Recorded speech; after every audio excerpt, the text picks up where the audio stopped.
right, we're back, and I just finished saying this, so let's continue. Let's speak to Mr. Green. Or maybe we should let's speak to Mr. Wetfong. Wetfong. Hello, children. Are you the young detectives Chief Barnes told me about? Never mind, I can see that you are.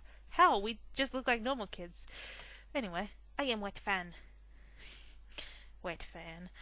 I'm a detective from Hong Kong, at your service. Glad to meet you, Detective Fang.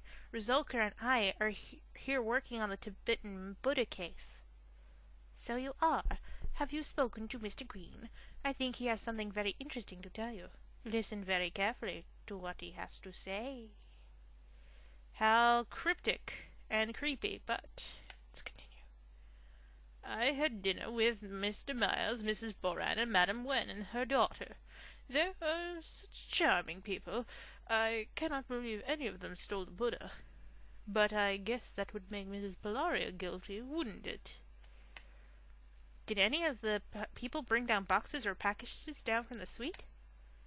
Chutney didn't, but the Wens had a suitcase and a shopping bag, and Mrs. Barrett had a little cart with 2 boxes strapped on it.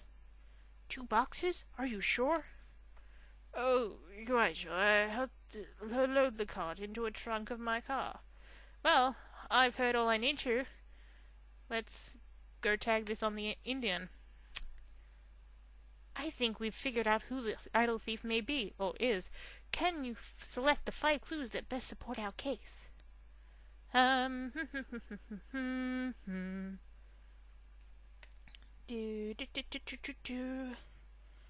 one.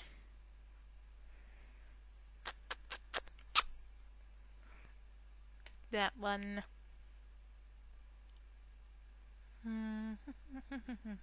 That one.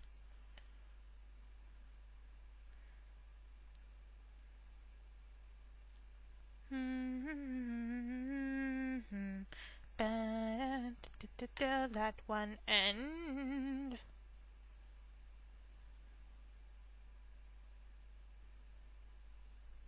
when did Chutney Miles admit that he was in Tibet when the Buddha was stolen? I somehow did not realize that. In any case, it doesn't matter because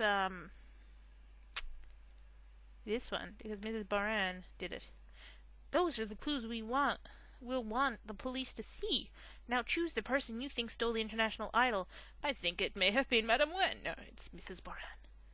With a shifty gaze. Yes! Mrs. Baran put the stolen Buddha under the sofa, and you can prove it. Let's check the evidence. We learned from Chuck that only 1 of 5 people could have placed the Buddha's box under Mrs. Polaria's sofa. Chutney Miles, Mrs. Baran, Madame Wen, her daughter May, or Mrs. Polaria herself. Chuck told us that Chutney Miles didn't have any boxes to the suite. He couldn't have hidden a box underneath the sofa. Mrs. Case said that when Mrs. May Wen brought up to the suite contained tiny ring boxes. The statue is too large to fit in one of them. The bag from Greenwales that Madame Wen carried contained only a silk tablecloth. No box at all. That only leaves Mrs. Polaria and Mrs. Boran. Chuck said both of them brought boxes up to the suite, but Chuck also noticed that Mrs. Boran brought 3 boxes up to the suite. Mr. Green noticed that when she came down she only had 2. So what happened to the missing box? Mrs. Boran said she didn't buy or sell any art, so she should have come down with 3 boxes of art, but she didn't, because she left the box containing the Buddha under the sofa. Pew! So, yes. Outrageous! The Courier has a front-page article, and it's all about Resulka. Really?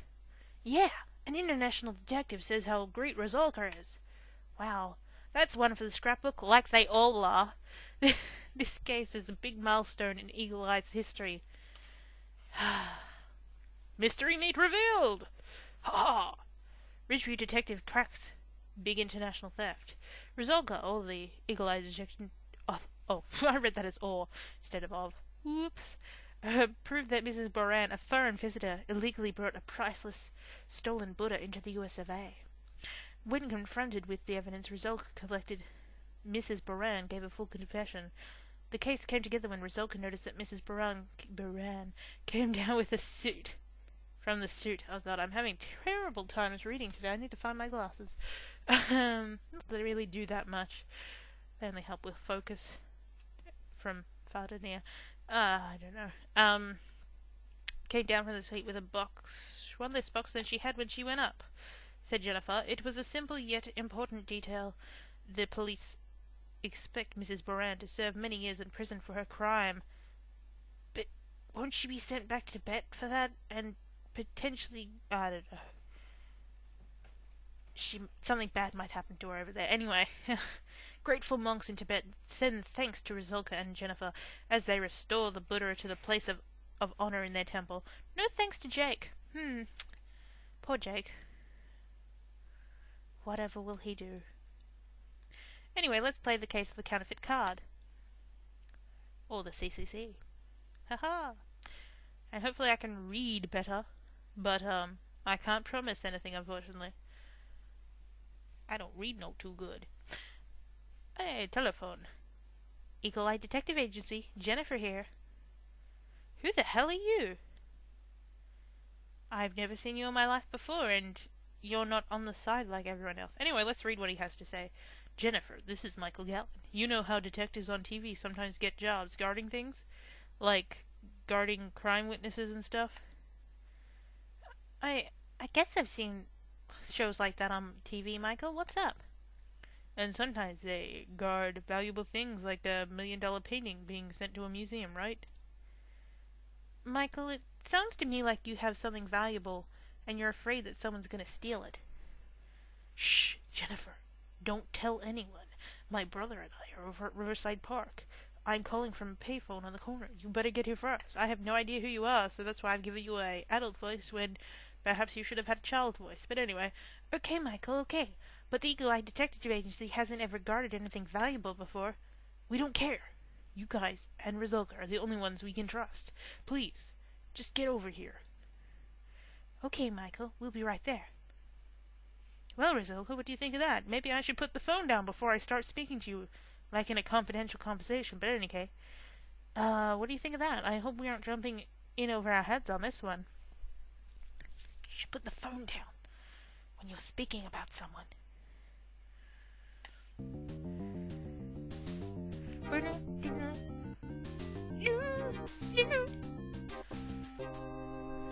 Yeah. Hey, look, there's a puppy. Look, there are Michael and Christopher and their dog Cassie. They look so nervous you think they found a chest full of buried treasure. I have no idea who either of you are. I'm going to speak to the dog. Michael and Christopher's dog Cassie has dug a small hole in the earth at the foot of the statue. Her digging has uncovered a small metal object. Oh, she's cute. An old tin box is visible at the bottom of the hole. It's hard to read, but the part of the writing on the box says the cotton swabs.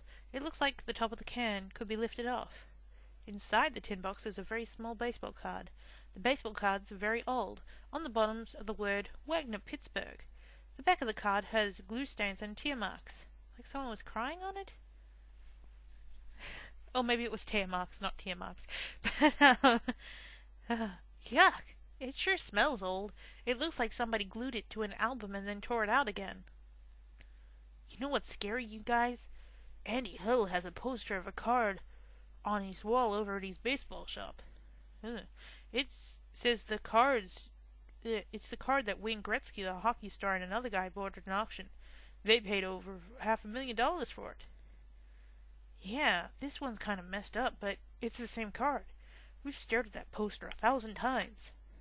He's right, Jennifer, that's it. It's the same Wagner card that Wayne Gretzky bought. It's worth a lot of money. It doesn't look like anyone's noticed what you found. Just walk home. It's only a couple of blocks to your house. Resulka and I will do some investigating and tell you what we found out. Okay, I just wish we had an armored car to ride in. We might have $50 million. I don't know. We were playing catch beside the Andrew Jackson statue. Oh my god, the Andrew Jackson statue is gonna kill me. That name just keeps coming up. It does. It's like the last, I don't know, 7 or 8 videos have been about him. And now we're out of time. So I'll just finish saying this and then we'll cut the video. And Cassie was digging a hole over by the riverbank. And see you later.